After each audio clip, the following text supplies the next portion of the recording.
আসসালামু আলাইকুম প্রিয় শিক্ষার্থীরা, আজকে চতুর্থ শ্রেণী গণিত বইয়ের 67 পৃষ্ঠার অঙ্ক নিয়ে আলোচনা করব। সবাই 67 পৃষ্ঠা আগে ওপেন করো। হ্যাঁ, 67 পৃষ্ঠা ওপেন করার পরে একদম প্রথমেই দেখো যে অঙ্কগুলো দেয়া আছে, গাণিতিক প্রতীকের সাহায্যে কিন্তু অঙ্কগুলো সমাধান করতে হবে। দেখো, গাণিতিক প্রতীক ব্যবহার করে নিচের বাক্যগুলোকে প্রকাশ করো। অর্থাৎ 47,96 থেকে বড় নয়, 909, 9009 এর সমান নয়, 25, 24 থেকে ছোট নয়।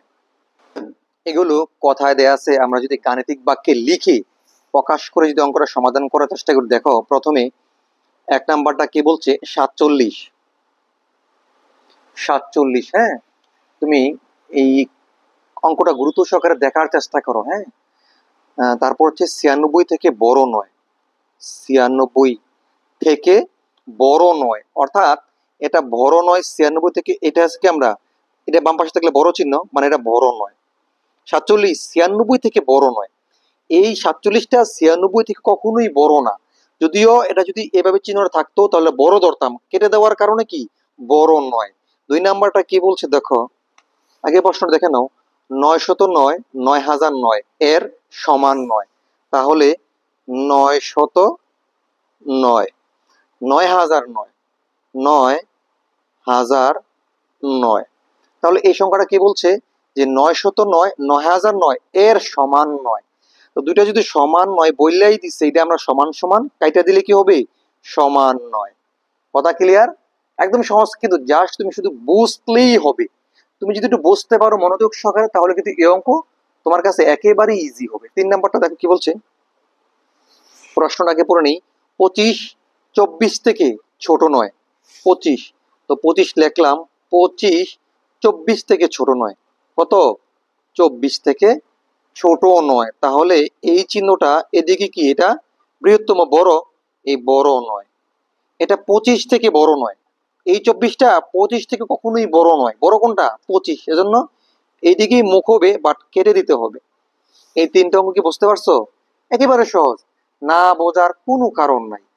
এত সুন্দরভাবে বোঝানোর চেষ্টা করতেছি যাতে তোমরা সহজেই বুঝতে পারো। 2 নাম্বার খালি করে কি বলো দেখো, খালি করে কিছু সমান অথবা সমন্বয় চিহ্ন বসাও। আগে অঙ্কটা খাতায় আমরা তুলিনি। হ্যাঁ, 1 নাম্বারে 3 গুণন 5, তোমরা খাতাগুলা কিন্তু এই বই সামনে নিয়ে বসবা, তাহলে হবে কি খুব সহজেই অঙ্কগুলো বুঝতে পারো। নাহলে আমি তো বইটা তোমাদেরকে সম্পূর্ণ দেখাতে পারতেছি না, তাই না? তোমরা যদি বইটা সামনে নিয়ে বসো তোমাদের জন্য ইজি হয়। অঙ্কটা দেখতেছো, সহজেই কিন্তু করে ফেলতে পারবা। 12 এই বাক্স, তারপর 3 বাক্স বা বক্স, তোমরা যেটাই বলো বলো, কোনো সমস্যা নেই। এই দুইটা অঙ্ক সমাধান দেখো, বই থেকে কিন্তু আমি এখনো তুলে নিচ্ছি। হ্যাঁ, উঠাই নিয়ে এখন এখানে বুঝাচ্ছি। দেখো, 3 পাঁচা কত, যেহেতু গুণ চিহ্ন, 3 পাঁচা 15, এখানে কত হয়? 15 হয়। এখানে কত? 15। তার মানে বক্সের বাম পাশেও 15, ডাইন পাশেও 15, যদি 15 হয় তাহলে সমান সমান। আমরা বলি না যে তোমার 10 টাকা আমার 10 টাকা, তাহলে সমান সমান টাকা। তোমার যদি ছোট ভাই বোন থাকে, মনে করো তোমার কাছে 15 টাকা আছে, তোমার বোনের কাছে 15 টাকা আছে, তার মানে কি তোমার দুইজনের কাছে কি সমান সমান টাকা আছে। এই জিনিসটা কিন্তু সমান সমান। তারপর 2 নম্বর অঙ্কটা, এখানে 12কে যদি আমি এই 24কে ভাগ করি তাহলে কতবার যায়, এটা একটু রাফ করতে হয়। হ্যাঁ, রাফটা আমি তোমাদেরকে এখানে ছোট্ট আকারে করে দিচ্ছি। দেখো, এই যে দেখো, এই যে 24কে যখন 12 দিয়ে ভাগ করা হয়, 24কে 12 দিয়ে ভাগ করলে কি হয় জানো? 12কে 12, 12 দুকোণে 24, কত? 2 বার, বাক্সেস জিরো, তার মানে 2 বার। এখানে মনে করো 12 থেকে 12কে 24 দিয়ে ভাগ করলে আমরা 2 বার পাইছি, এই পাশে 2 বার, বাক্সের এই পাশে 2 বার, বক্সের ওই পাশে 3, তাহলে এখানে 2 এখানে 3 কি সমান হইলো? সমান না। তার মানে এখানে কি সমান নয়। এই সমান দেওয়ার পরে কাইটা দিলেই তো সমান নয়। কি কঠিন মনে হয়েছে? এখানে কিন্তু এই কথাটাই বলছে যে খালি করে সমান উ সমান নয় চিহ্ন বসাও। কোনটার মধ্যে সমান বসবে, কোনটার মধ্যে সমান নয় বসবে, এটা অঙ্কটা করার পরে বুঝতে পারবা, এর আগে তো বোঝা সম্ভব না। তো আমরা কিন্তু 2 নাম্বারটা, এখন 3 নাম্বারটা করবো। 2 নাম্বার সমাধান করে দিলাম। 3 নাম্বারে খালি করে, হ্যাঁ, বৃহত্তম নয় এবং বড় নয় চিহ্ন বসাও, এই দুইটা চিহ্ন। এখানে আমরা অঙ্কটি করতে হবে, তাহলে আমরা এই অঙ্কটি সমাধান করে দিচ্ছি। তারপর দেখো, খালি করে আমরা যদি লিখি 1 নাম্বারে 73 বক্স 37, 2 নাম্বার অঙ্ক দেখো, খাতায় তুলে নিচ্ছি। হ্যাঁ, তারপর অঙ্কটা করতেছি 20 যোগ 9 বক্স 30। এখন তুমি একটু জিনিস খেয়াল করো, এখানে কি বলছে দেখো, প্রথম অঙ্কটা করতে গেলে এখানে 73, এখানে 37, তার মানে কি? তার মানে কি, কোনটা বড়? এটা বড় না? এখন এই দুটা চিহ্নই কিন্তু কি, করস কাটা।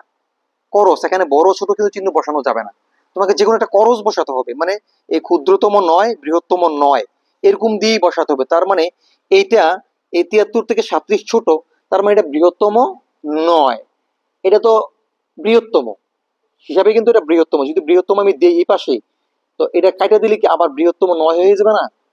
এটা ভুল হয়ে যাবে। তার মানে কি, ছোটর দিকেই মুখটা দিতে হবে, দিয়া বলতে হবে এটা বৃহত্তম 9। এই দিলাম এবং করস দিলাম, মানে কেটে দিলাম আর কি। তবে এটা বড় 9 মানে বৃহত্তম 9। আচ্ছা এখানে দেখো, যোগ করি, 20 এবং 9 যোগ করলে কত হয়? 20 এর পর 9 যোগ করো, 29 হয়। সচরাচর কত হয়? 29। এই 29 এই পাশে মনে করো 29, 29, হ্যাঁ এইটা 29, এই পাশে কত? 30। তুমি কিন্তু পরীক্ষা হতে লিখতে পারবে না, আমি বোঝার জন্য এখানে লিখছি। ওই যে এটাও লিখছি বোঝার জন্য, যে দুটো যোগ করে আমরা পাইছি 29, এখানে 30। তার মানে বড় কোনটা? এইটা বড়। যদি এইটা বড় হয় তাহলে আমরা কি করব, এই বড় চিহ্ন তো নাই, বৃহত্তম চিহ্ন তো এখানে দেওয়ার কিছু সিস্টেম নেই, তার মানে এই দিকেই ছোটর দিকে মুখ দিতে হবে, দিয়া বলতে হবে সে বৃহত্তম নয়। সে কি বৃহত্তম নয়। 29 কি বড়? না, বড় কোনটা? 30 বড়। তাহলে তাকে তার দিকে মুখ দিতে হবে, দিয়ে বলতে হবে কি যে বৃহত্তম নয়। এই অঙ্কগুলো কিন্তু খুব সহজেই কিন্তু বুঝতে পারতেছো। আশা করি এই যে আজকে এই ছোট্ট অঙ্ক 37 পেটা কিছু অঙ্ক বুঝালাম, সহজে বুঝতে পারছো। যারা বোঝো নাই কমেন্ট করিও, যারা বুঝছো তারাও কমেন্ট করিও, তাহলে আমরা পরবর্তী ক্লাসে 2 নম্বর অঙ্ক নিয়ে আলোচনা করবো।